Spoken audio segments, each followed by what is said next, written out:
Hey everybody, Berkan Dincer here. Welcome to my humble abode of a channel. Today's episode is episode 1 of Berkan Adventures, title A Work in Progress.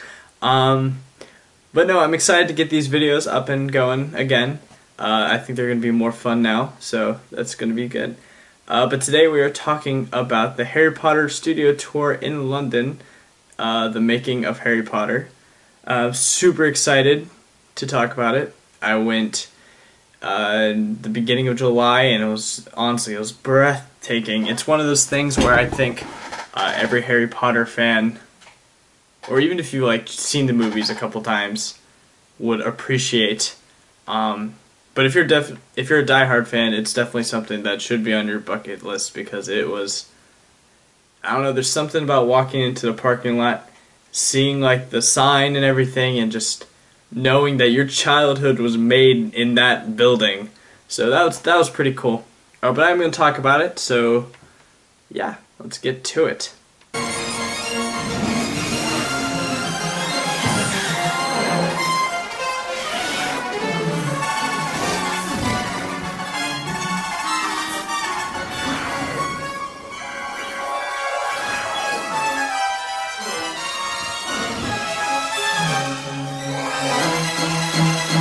Alright, so that intro you guys just saw was something that you get to do in the studio tour. They put you on a broomstick.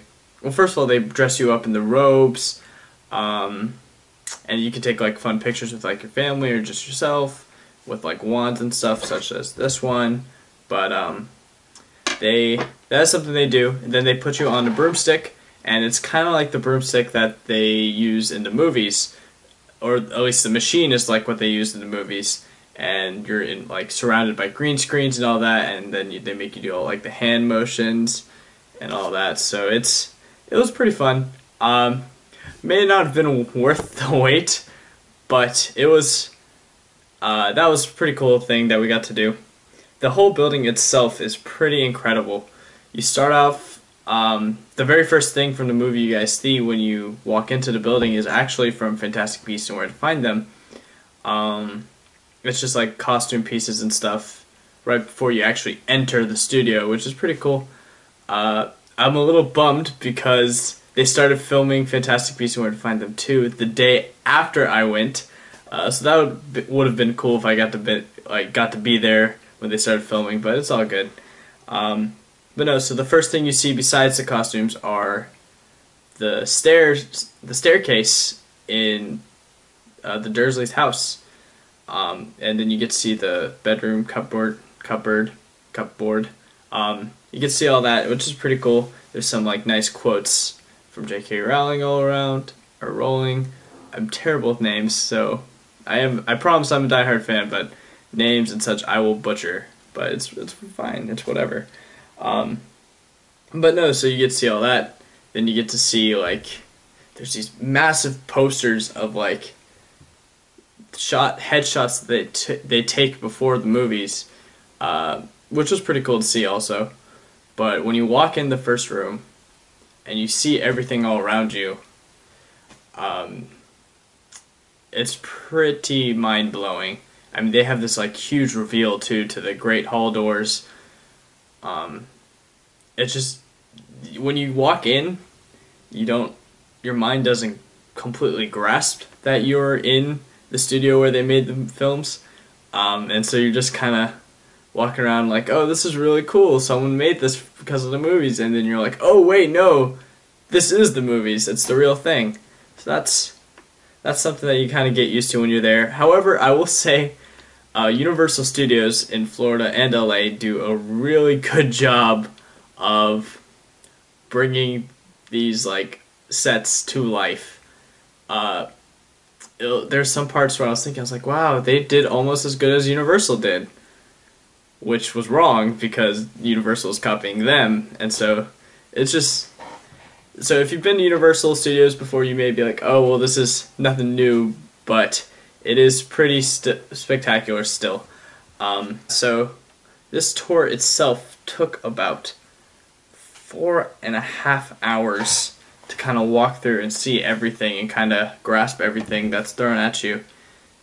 And it's amazing the amount of detail they do for everything. Like, you see hundreds and hundreds of paintings in the movies, and then you come here and realize, oh, those paintings aren't fake. They actually had someone actually paint everything you see.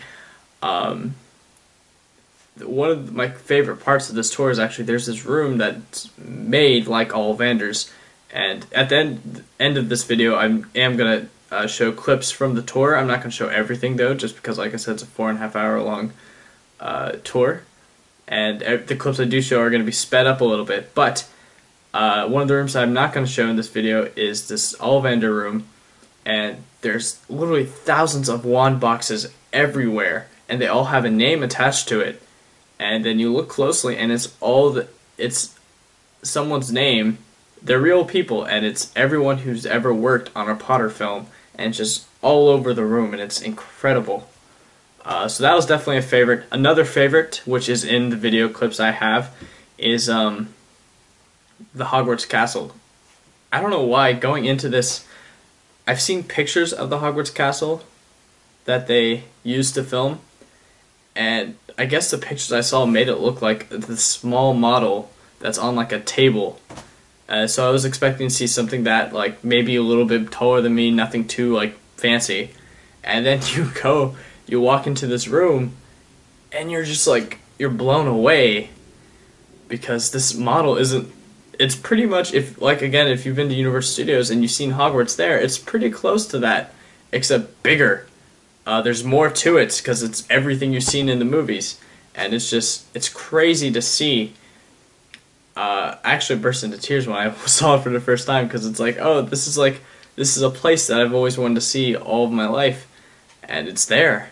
And so that's one of those moments that really makes this tour worth everything, and worth the trip to London and everything that came with it. So that was exciting to see.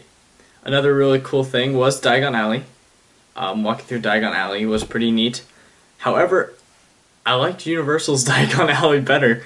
I thought it just seemed better. It just felt more like Diagon Alley. And of course, this is like a studio set, and that's something that they made specifically to make you feel like you're in the world. So they're two different things, but they're the same things. And so it's a little weird, but it's still pretty cool to see. Another thing that was really cool was the Forbidden Forest that actually just opened last March, so that was pretty new. It's pretty small, there's not a lot to it, but it's still pretty cool to see.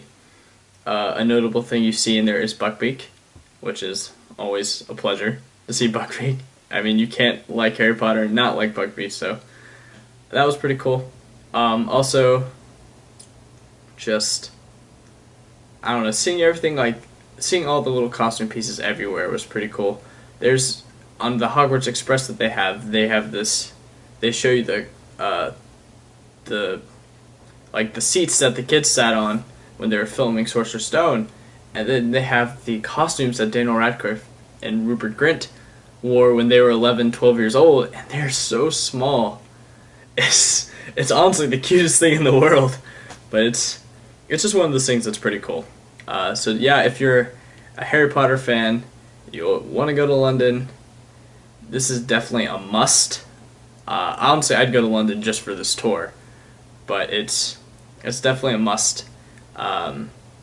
There were a lot of emotions. Like I said, this is a place where my childhood grew, and millions of other childhoods grew.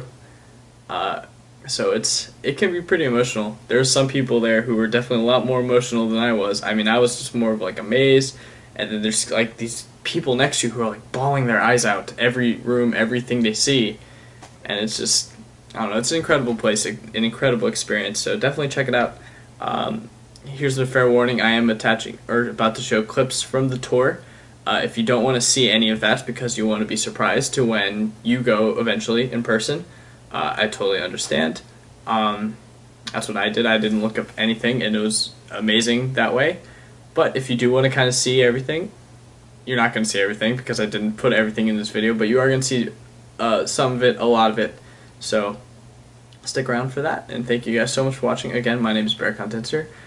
This was episode 1 of Berkan Adventures. The next Berkan Adventures episode will be kind of a look into the new Pandora line of Flight of Passengers, or Flight of Passage, which was an amazing ride, but we'll save that talk for episode 2. So thank you guys for watching. Don't forget to subscribe and follow my Twitter, bdincer111, and thank you.